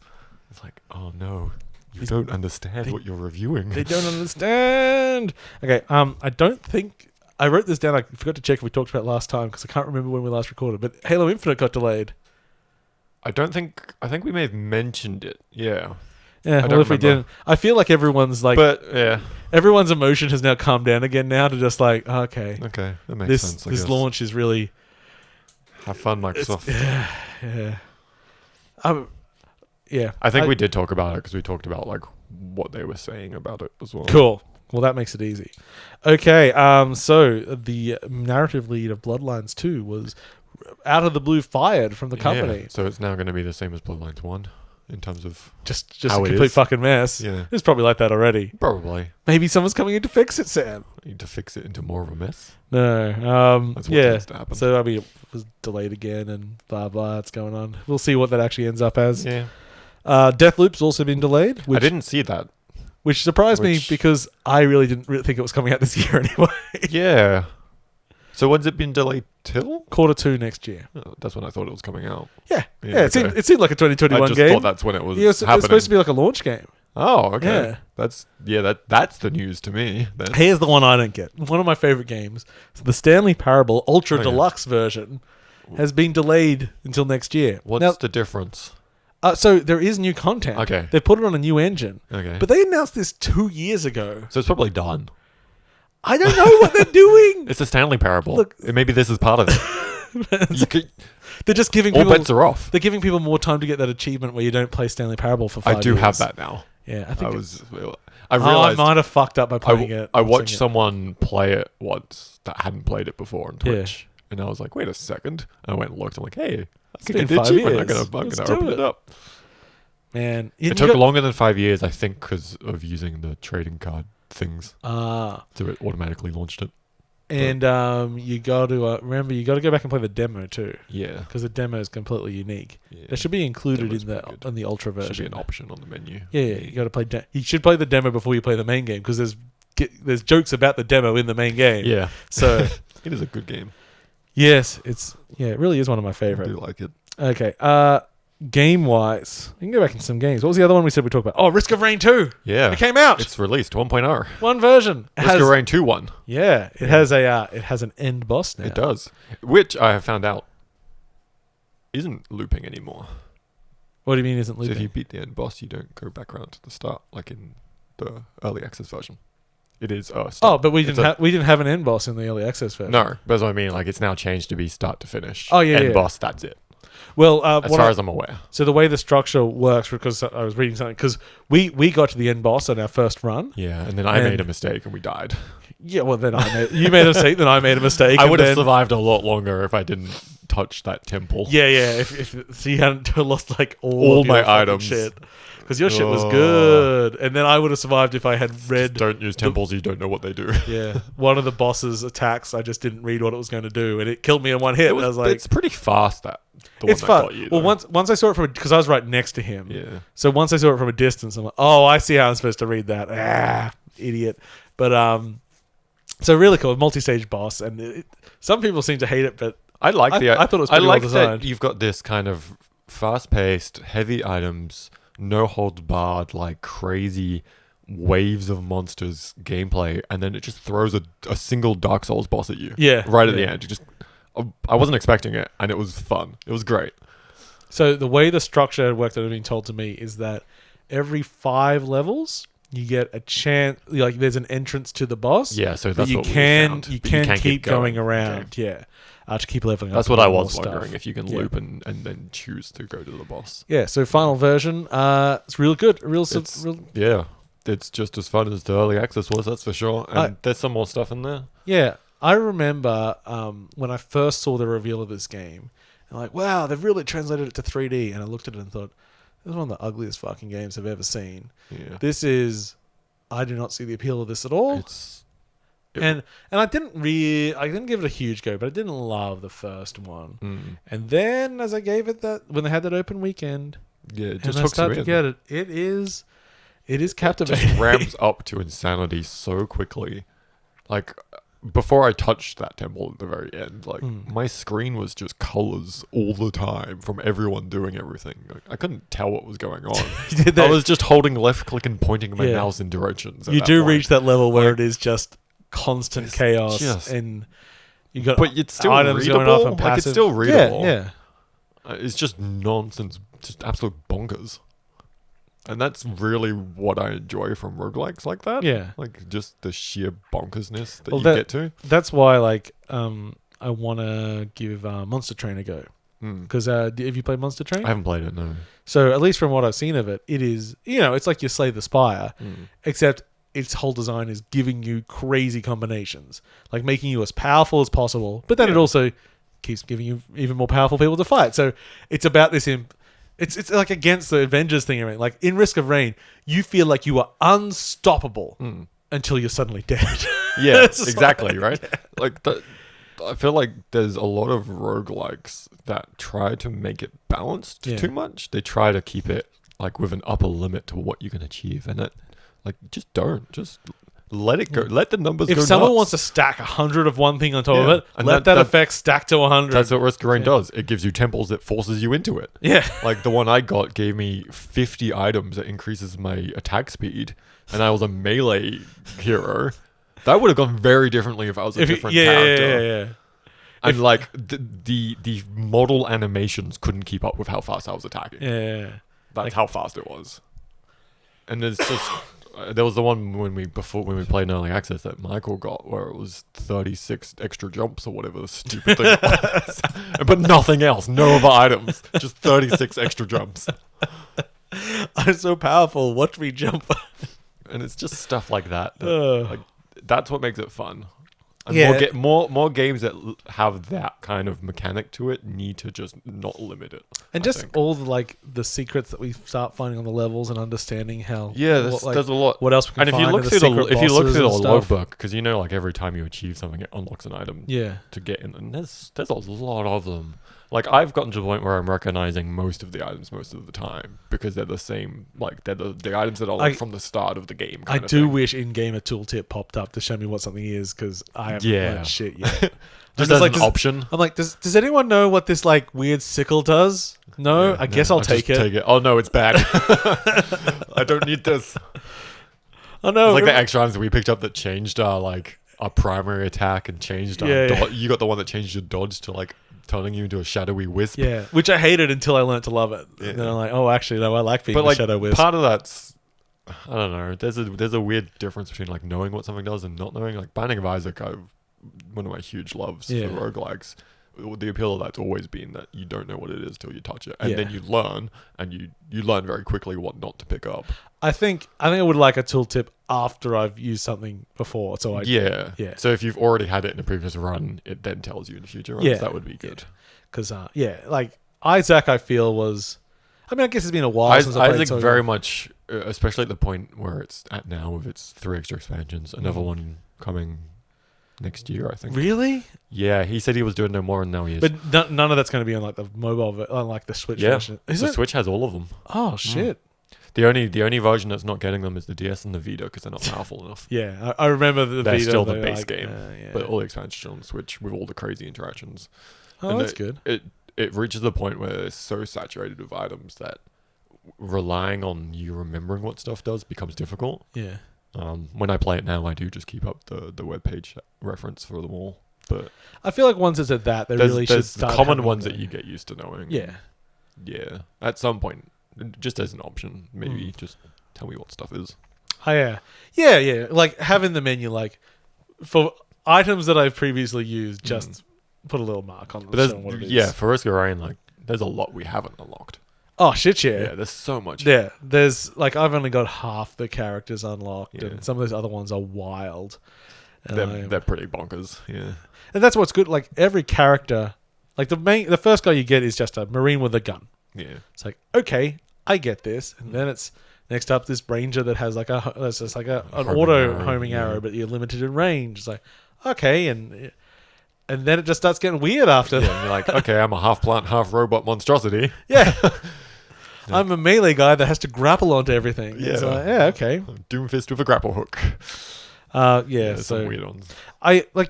you've played a little bit solo, haven't you? I've played a chunk solo, yeah. I mean, I've unlocked all the characters except the new one. Yeah. It is far more fun multiplayer. Yeah, Solo's I a didn't little bit of a really slog. like it single, and that's the other thing. I really wish there was a faster way to start the game Yeah. than just the first level of just. It's real slow to begin, and Yeah. solo has that slowness for a bit longer than multiplayer does, just from the sheer number of things. Like, because when you play multiplayer, there's more things Yeah, to pick up to allow for everyone to get a decent spread.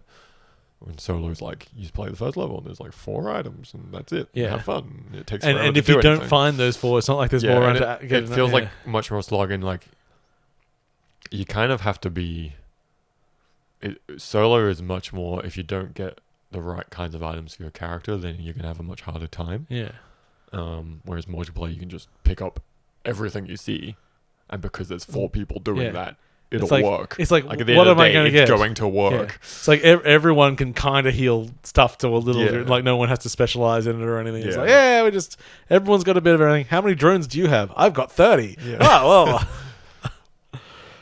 So it's definitely very multiplayer oriented. Yeah, I really, really enjoy that. Okay. Very brief multiplayer orientated, just because we've spoken about it a bunch over the last few years. Boomerang Fu is finally released. It did, didn't it? So the most polished. We had a lot of fun couch, with that at PAX. Yeah. These days they're all characters, so like you can play an avocado or banana and that stuff. Yeah. And slices up satisfyingly. It does all of our Towerfall mechanics where it's like you're ahead, well everyone else gets an extra shield and everything. So generally fights tend to be most of you are Constant still ebb and flow. Yeah, it just keeps everyone together until the end. It's like just that smart balancing is. I mean, did Towerfall start that? It certainly feels like it popularized it at least. I think so, yeah. Yeah, it is one of those things that now I just expected in It's a a thing that couch makes game. sense. Yeah, Like, as soon as you hear that's a thing, you're like, yeah, why wouldn't you do that?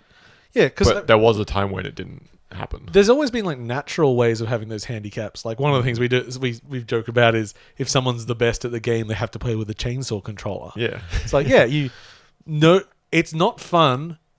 One, just beating everyone without having to try, No, yeah. and just being It's being that stomped by person someone who, constantly. who casually plays Smash Brothers enough that when they want to play Smash Brothers with their friends, just beat everyone. Yeah. It's like, Mario Kart's the same. Like, yeah. it's not fun to be on either side of that. Well, that's just like I was saying. I'm never going to deliberately lose to my son, but what I'm going to do, You get I'm kicked not- ass.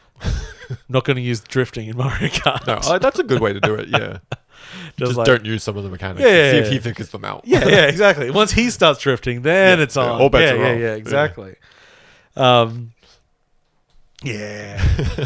Yeah. No, it's that sort of keep together stuff is. I mean, that's what Nintendo's always been. It's like Mario Kart. Yeah, even though you can be good enough to just trounce everyone. Yeah, it still deals with a pretty wide range of stuff. Like they'll stick It does together. a fairly good job, especially in like the way it hands out items. That a lot of people get annoyed at. But it's the best way to do I it. tell you what, the arcade version is that to the nth degree. I was playing. Oh yeah, I played once with my nephews, but once with like my wife and friend, and I'm like, yeah. I'm gonna like no holds barred. I'm just gonna blast through fucking like I know. Even though it's a different Mario Kart, I know Mario Kart. Here we go, and. Yeah, it really just comes down to the last 100 meters. The game will just push everyone together, and one of you will win. That's awesome. It's like, yeah, it's I gotta pretend that I'm not slightly hurt. It's like, yeah, good job. Yeah. I'm the gamer. I'm the game person. Anyway, okay, so that's what. Yeah, Boomerang Fu. It's well polished. yeah, it's an arena multiplayer game where you throw boomerangs at each other.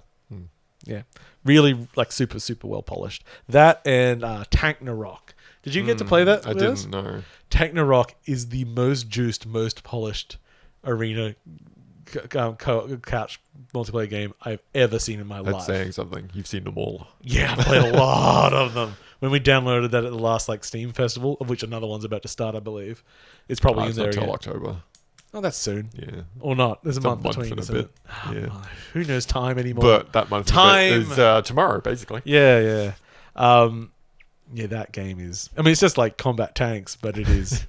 There's like half a second between rounds, and perfect. The menu is also the lobby. Yeah. And I think I remember you talking about it. Yeah. it's like, Jesus, you did not waste a second of my time. Everything in this is game. there for you to be playing the It's game, like, and nothing else exists. No more not playing the game. Play the game some more. Okay, so big game release. Frog Fractions is available on Steam. Oh yeah. So Frog Fractions Game of the Decade Edition. Now, this discussion will have some implied spoilers of Frog Fractions. If you were saying, how can there be spoilers for a game called Frog Fractions, stop the podcast at this point. Go and download Frog Fractions Game of the Decade. It's free. And go play it. Yeah, go do some maths. It is honestly, and I sort of had this recently because, a friend that is sort of new again, it's like, go play it. And they're like, why would I want to play Mass? It's like, you're not listening. Just I'm not play it. I'm not playing a joke on you. It is an actually kind of important game. Like it did like, whilst it's like its tricks are kind of well known now. It was pretty like when it came out, it really did a bunch of fresh things that people weren't ready for. So they released Frog Fractions on Steam. They also released some DLC. You can get Hoppy's iconic cap, a bit of cosmetic DLC. Now we go on to implied spoilers. The iconic cap is Frog Fractions 4 and potentially Frog Fractions 5. Yeah. So if you're forgetting how this goes, Frog Fractions was released as a web game. Then, Jim, he changed his last name to Storm Dancer. He used to have a different last name, but he changed it to Storm Dancer. He then started a Kickstarter for Frog Fractions 2. But the Frog Fractions 2 was actually the ARG that led to the reveal of Frog Fractions 2, which is Frog Fractions 3, which is hidden inside the game Glittermitten Grove. Yep. So now they've re-released the first game on Steam, and the DLC for the first game is Frog Fractions 4. I love this game. And if you're into the bullshit, it's worth buying. It's like $10 Australian, I think. I have not finished it yet. I should. It's not super long, but I just have been distracted by Spiritfarer. Which is fair. I think James has seen credits on it, but also I'm like, I don't know if are they credits? I don't know if Who seeing knows? credits means you're done. We got to see. I got to see this for myself here. It has some new ideas, and it's certainly like you need to have played the series first to get it all. It's not like it's not high brow, but you certainly get more of it if you have played it. So certainly, whatever you do not buy the iconic cap and put it on and then play the game for the first time. No, play it first. Yes, you need to play non-cap Frog Fractions first. Okay, enough of my implied spoiler. You've played a little bit of Disc Room. I did. I played the demo. Is that the Devolver? It's the Devolver Disc Hell. Yeah, game. I saw trailers when they first announced it, and I went, no, thank you. It's I mean, it's a bullet hell game, but it's interesting. Yes. So it's set up as like, I only played the demo, but there's enough in the demo to go by to know what the rest of the game's likely to end up being. Effectively, you have a series of one-screen rooms. In each room, you start the level. It's a level. And discs spawn in the center, and you've just got to avoid the discs. You just have to not get hit. It's sort of like time-based, isn't it? And yeah, you just try and last as long as you can. And like the first one, it's just a disc. It's just bouncing around the room. And then other levels start introducing different types of discs. There's a boss fight at one point where you have to like pick up pellets on the ground to defeat the boss, which is just a big disc that's shooting discs at you. Everything is a disc. Is it straight top down? It's like top-down? Saw Blade disc. It's straight top down. Yeah. The interesting bit that I found about it that I didn't realize from basically all the stuff they've shown of it is that to progress through levels, it's not linear. So it's kind of like a grid of rooms. And like a Smash TV? Yeah. So one level has multiple exits. Yeah. And each exit has a different objective to unlock it. A lot of those objectives are last for 20 seconds, last for 30 seconds, whatever, in the room you're in. Yeah. Some of them are global, So it's die to 17 different types of discs. Or die to a specific disc in this room, but that specific disc may not spawn until 30 seconds in. Uh-huh. Like, there's a lot of objectives to unlock rooms that aren't based around surviving in a level. There was one in the demo where it's die in 0 seconds. And the disc doesn't spawn until a second in. And I was like, how the hell do you do this? And then you start to unlock little mechanics. The first one you unlocked is a dash. So you can dash through discs, like you just dodge through them, you're invincible while you're dashing, which helps you survive longer. The second one you get is a time slow, which while you hold it down, it lasts for some amount of time and it slows all the discs in the room, but doesn't slow your character down. But if you use the time slow, it stops the clock.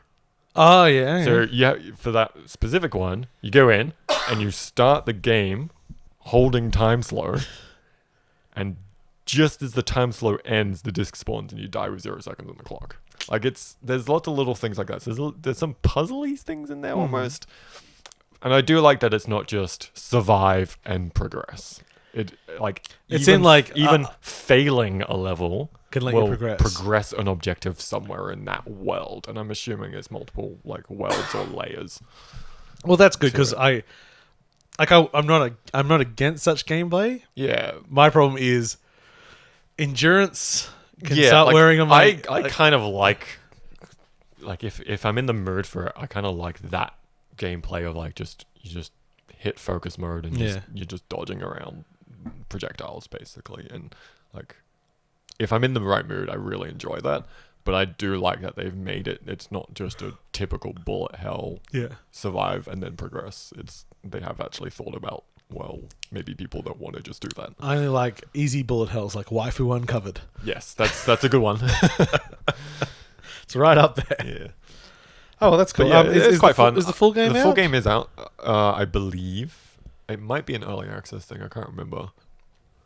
But it might not be, actually. I can't remember. To the phones? I think it is. I asked you. I don't know. You can't No, I just played the demo. Throw it back at me.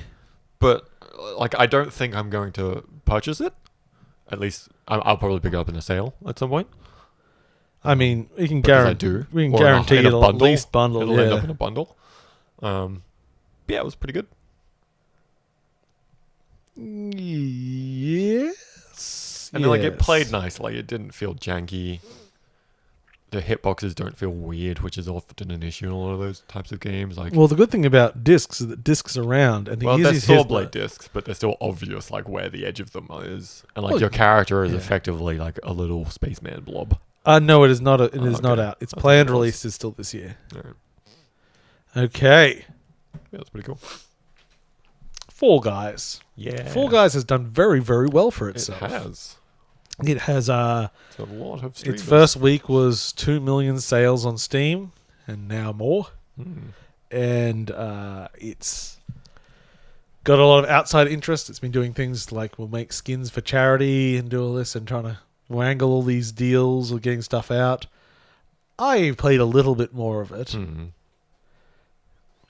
I have very short attention span for Fall Guys. It's like one round and that's it. Yeah, because the thing is, it has everything I like with a party game. Yeah. It has, like, you know, it's skill-based, but it's still accessible to everyone. Like, the ceiling's not that high.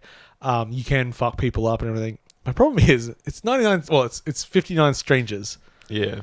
I need James next to me getting increasingly frustrated at the things I'm doing to him. Yeah, it needs to be specific, right? Yeah. I want a... Custom lobbies, let's go. Yeah, I want an 8-person version of this game that I can play locally on my TV. Yeah. Play maybe, one round, one level per round. Or maybe two TVs. So we could, like... And like, yeah, you can team up and get people together and group up. And though the game isn't really designed to group play, it's got a bunch of things that should... Like, they should just fix up. Like, when you die... and you're in a group with someone, change to their camera. Yeah, don't just spectate random. Like, go to your friend's camera. Maybe indicate where your friends are during the level so you can... They do that kind of with a tiny, tiny colored triangle. Yeah. that you can't see. You could do that, like, you know, you could do the highlight through walls thing. It's fine. Yeah. It's like... Doesn't matter. Yeah, it's not an aesthetic that can't be broken. Yeah, and just some of the stuff like when the last person dies at the end of a round, and then you can't leave to the lobby until like it's loaded through into the next map. And this is like weird stuff, like all that stuff. I assume will be fixed up. Yeah. Because especially I assume their resources are now Huge. quite large. Probably, yeah. I imagine so. I think they've announced when they're going to announce season 2.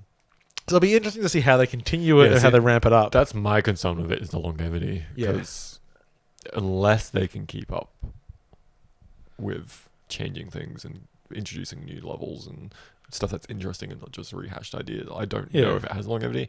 I think a lot of the initial popularity is pretty much off the back of the streamers. Yeah, it's I'd say almost that too. entirely off the back of all the big streamers picking it up. And the way that world works is they play something until the next big thing comes along in a month or less. Like, well, thankfully, it's the current big game. The next big thing is Avengers, so they'll be playing Fall Guys for a while longer. Yeah, I guess so.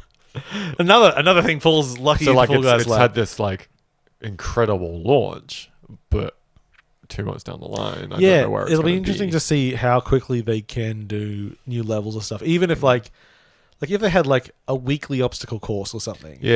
Still sort of built out a prefab but different thing, and they could bring in like a new mechanic now and then into it that would have something for me to come back and do or something. But also, I mean, me just saying do a weekly obstacle course, that's really taking some assumptions about their tool set and how this whole thing works. A little bit. Yeah.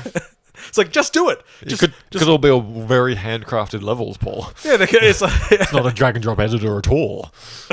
Yeah, well, I mean, you go back and you see like there was a good thing they released showing like the early prototypes and everything. It's like those levels have been there for a very long time. Yeah. So as much as how quickly can they spin up more? How Yeah. differently can they make them? Yeah, and also then play testers. Do they go down the road of theming seasons? Yeah, Stuff like that. Like, there's a lot of things that I think they've got to work out. Yeah, And they've got to do it quickly. have nothing but a luck day. Yeah. Just like all these games are nothing but luck. Stand on a thing, and if it explodes, you're dead. Just RNG based. Yeah. Yeah. Nothing but skill day. Yeah. They have a Trackmania day where you can't interact with someone else. You just ghost. That actually would be pretty fun. Actually, yeah. It's like because God, some of those games are like I feel like I'm doing just very well, and then someone just pushes you off the edge. You're like, fuck, I hate this game. I think that would be a good way to take the game, actually, to have a layer of mechanics on top of what the game is. Like modifiers. Basically. Modifiers, have modifiers for it, and seasonal modifiers. That would be a cool way to take it. Yeah, actually, yeah. Like it's like today is double jump day. Yeah, do stuff like that. That'd be That cool. actually, I hadn't actually thought about it as a modifier thing. I think that works very well because when I was talking about it at work, I was saying because Cal at work was very excited about work. It could be the next biggest game in the world. I'm like, well, like compared to like Fortnite or something, it's like, well, they don't have the team size or they don't build the engine themselves. They're kind of limited in the tool set they have, which is jump, grab, dive, and run, obviously. Yeah. And like to add more stuff would be, and you're limited there. But if you modify those things, it should be fairly simple to have more jumps, to have a longer dive, to have stickier grabs, like just have a day where the friction on every surface is slightly different. I just think that, just change all the options. I think one of the worst things in the game is the grab. The grab is meaningless. It doesn't really do. Doesn't necessarily do a lot, and it also the one time I've used it, it killed me. And it's been inconsistent with me with grabbing. It is, yeah. But things like make a limbo chain of 10 people. Yeah. The battles of like, no, we've got 11, we've got to knock this guy up or something. It'd be great. Like you could do a bunch of stuff. Like it's almost like genital jousting stuff there. Yeah. It's like you could do. Yeah, and I'm sure they've had many of a pub discussion about what we can do with our tool set and everything. So. Yeah, I'm very hoping interested to see what they go down a decent route and they don't just churn out levels or even not churn out levels and just try and go off the back of the cosmetics and stuff like that. Yeah, because like whilst the cosmetics are cool, it's also kind of pointless. What I dislike about the cosmetics is that they're on the battle pass system. Yeah. Is that everyone has the same roadmap, so that they should mix it up. Yeah. Just give everyone a different roadmap. Yeah, like I don't want to have all the same stuff. Yeah. Like, I don't want to just be like, oh, everyone's wearing that because that's the top one and they've all been playing it. And it's like, that's how they're showing their cred. No, I just want to see a mass of random people and no rhyme and no reason for someone to be wearing something over something else other than they like it. Yeah, pretty That's much. Yeah. Because it doesn't. It needs to not be a sign of like how much you've played. Exactly. Yeah. It just needs. Although to be I do like what yeah. they did their little marketing thing that I think Cal posted about, and it was like they don't even know who it was. They just gave the best, like the statistically best Fall Guys player, a brand new costume in advance. Yeah. And they're like, we don't know who it is. You should check. See if it's you. It's If you just think an it's you, account. have a look. We just looked at the stats and said account +1 here. Yeah. Which I think is a fun way to do stuff like that. Yeah, they seem like a very cool team. Yeah. And like, I mean, this game has made their company. Yeah, like pretty much. they'll be able to survive for a long time and work on this and then any other projects. As I mean, like if it doesn't go for longevity, they will at least have the funding to switch tracks to maybe work on something else fun. We're just looking at the Steam and the first week, $2 million of a $30 game, isn't it? Huge, yeah. It's like, they weren't expecting that, so they'll be. I'm sure they're both stressed and elated. Probably, yeah. You know the thing we said wouldn't happen? It happened. Oh no. So good luck to them. Other games wise, I think I've mentioned most of my games. I have been playing Milky Way Prince the Vampire Star, which is a visual novel, but I'm not far enough into it. The only thing that I say at the moment is that fuck, it's hardcore. Like it is, like emotionally, it's basically like hero, like being abused. You're hero worshipping, and you're an abuse victim. Oh, okay. It's like it's really like still getting like exactly what's going on, but it is like it doesn't start lightly. No, jeez. It starts with like a fairy book, and then it's like that's not the reality. Everything's shit. Oh dear. But yeah, I want to get more into that. It seems pretty cool. I had a little also note had I the added thing today. Yes. Yep. I don't have a lot to say about it yet. I also can't remember the full title. But there is no game. Wrong direction. So this is a full version of an old Game Jam game. I actually had it mentioned, but I know nothing of it. I remember playing the Game Jam version and quite enjoying the concept. And now it's a full, maybe about 6 hours, I think, from all reports, 6-7 hours. And it is effectively a point-and-click adventure game. But it is very much, I would shove it in the genre that Stanley Parable sits in. Yeah, now that you're saying it, I remember I've heard people discuss it, yeah. It is very much a point-and-click adventure game that has a lot of commentary on what video games are built into it. And from the little I've played and some of what I've seen as well, I would probably recommend it. It's not overly expensive. I think it's $15. So in my reaction, because obviously I'm only repeating things I've heard, I had mixed reactions on the writing. Yeah, it felt like the gameplay twist. It's a single dev, and I can't remember which Scandinavian country it is. One of the Scandinavian countries. So a lot of the writing has been translated across to English. Okay. Like he's done it in English, but because he's done it from his background, like most Scandinavians can speak English, but they may not have not perfectly translated across. Some jokes or concepts may sound a bit weird, and it's all vocally narrated by him. So there's mispronunciations and basic shit like that goes on. But overall, I wouldn't put it like it's definitely not at Stanley Parable levels of commentary in terms of how smart it is about some things, but it's definitely interesting, and there's some really cool ideas going on in there. And the general premise is like you're a user that's helping this unfinished, undeveloped game kind of find some stuff out and solve some problems. So like you're talking to the actual undeveloped game, and there is no actual video. So the game is set in the world that exists. There is no actual. Do you remember the Magic weird. Circle? I do, yeah. I didn't finish that. I should go back. Yeah, a little bit. I've been thinking about it in the last few weeks. Because that was, you being inside a beta version of a game that's been in development hell. That's pretty much like, that's what this is. Like, it's an unfinished, unreleased game, and like, it has like agency, and then there's like a glitch, evil enemy glitch. There always is. And there's like a nice, friendly, like female character in there. It's like part of the game. But probably QA. She got, it's like was part of the game, but she got moved into like a GPS app so that the dev could make money. Like it was just like, oh, I'll take this part of my unfinished game because my game's never going to make money, and I'll sell it to this GPS app company and let them gamify their GPS app. And like there's all these little things. That's pretty funny. There's like fake outs on like when the game ends, and yeah, it's really cleverly done, I think.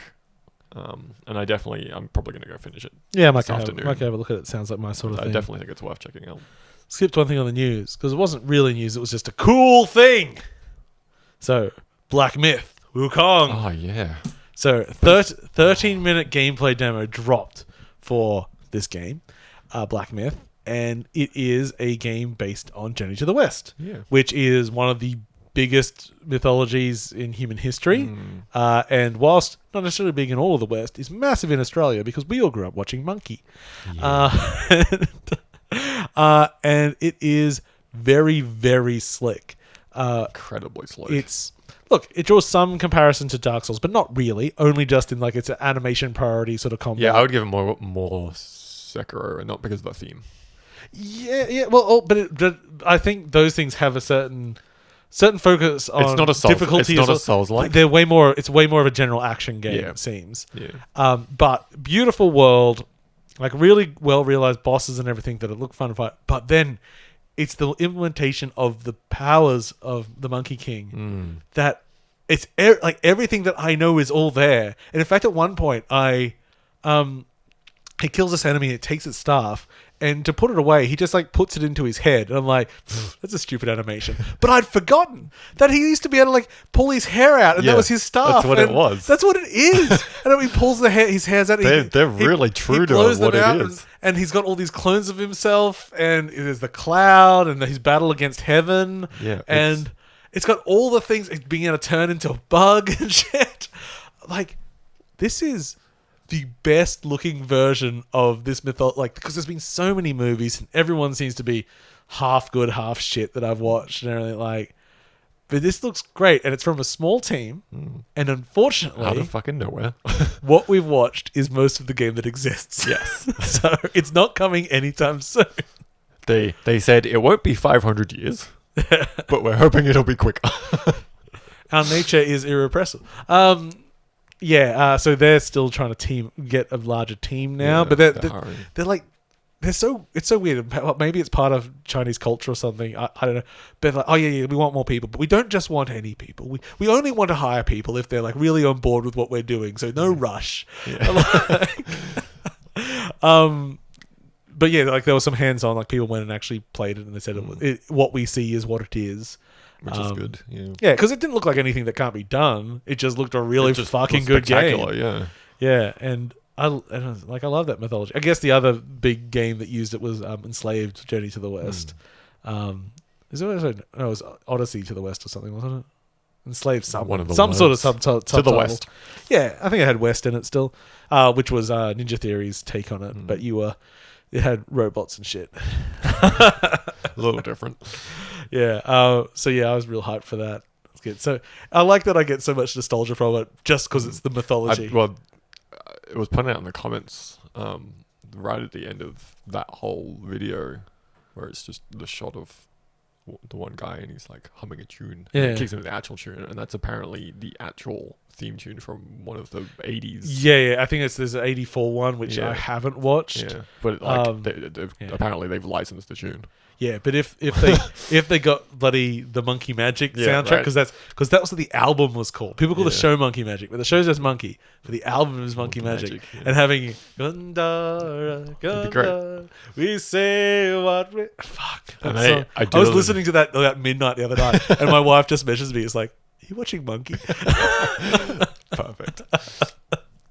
I do like that afterwards because it got such a big uptake when it dropped. And the devs came out and apologized for it not being quite as good as they'd like it to be. Yeah. They're like, oh, it's not as polished as we'd like, and we can see some issues, and the music doesn't line up with the action properly, and everyone who's watched it is like, this is fucking incredible. Yeah, we love it. Like, this is what really do you mean this isn't as good as it could be? Just give it to us like this and we'll be happy. And the thing is, like, we as a Western audience are like all over it. Yeah. Fucking China is going to lose their goddamn shit over this game because all the other, like, we were playing a monkey game, James and I were playing a monkey game last year at PAX, and we were pushing through because it was monkey, but it was shit. It's like, yeah, it's like if someone just made like the world's, I don't know, most amazing Star Wars game or something. Oh, yeah. For the what's for like the Americans, classic Western mythology? Jesus.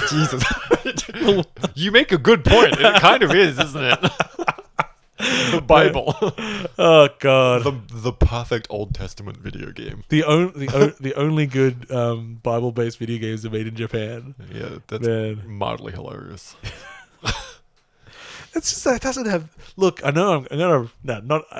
I wonder if there's any of our audience can rub the wrong way by saying the Bible's not a very good story.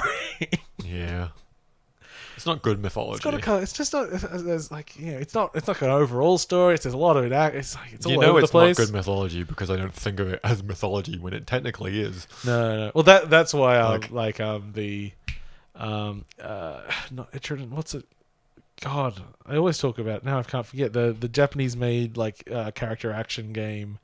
Ascension of the Metatron. Can't remember the first. The actual name. If I Google Ascension of the Metatron, I will should find come up. it. That seems fairly unique. Yeah. Ascension of the Metatron, not the Transformer.